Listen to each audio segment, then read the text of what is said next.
اگر آپ چینل پر پہلی بار آئے ہیں تو ابھی سبسکرائب کر کے بیل آئیکن پریس کریں اور رہیں باخبر۔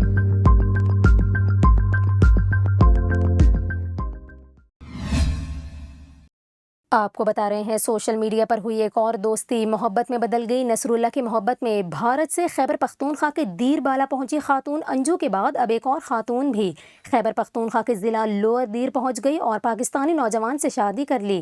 آپ کو بتا رہے ہیں کہ 53 سالہ امریکی خاتون پاکستانی نوجوان عباس کی محبت میں دیر کی تحصیل ترناؤ پہنچی ہیں۔ رپورٹ کے مطابق ترناؤ سے تعلق رکھنے والے عباس یونیورسٹی کے طالب علم ہیں جن کا رابطہ 7 سمندر پار امریکہ میں بسنے والی خاتون سے social media website Facebook پر ہوا، لیکن اس وقت دونوں نے یہ سوچا بھی نہیں تھا کہ وہ کبھی رشتہ ازدواج میں منسلک ہو جائیں گے۔ اس کے بعد دونوں کی دوستی جلد ہی محبت میں تبدیل ہو گئی۔ آپ کو بتائیں رپورٹ کے مطابق امریکی خاتون نے ہی عباس کو شادی کے لیے پروپوز کیا تھا، جس کے بعد امریکی خاتون پاکستان آ گئی۔ آپ کو یہاں پر یہ بھی بتائیں کہ عباس کے بھتیجے نے انٹرویو میں بتایا کہ امریکی خاتون اگرچہ دیر پہنچ گئی تھیں لیکن انہیں لوئر دیر جانے کی اجازت نہ مل سکی، تاہم دونوں نے نکاح کر لیا ہے اور وہ اس وقت اسلام آباد کے ایک نجی ہوٹل میں قیام پذیر ہیں۔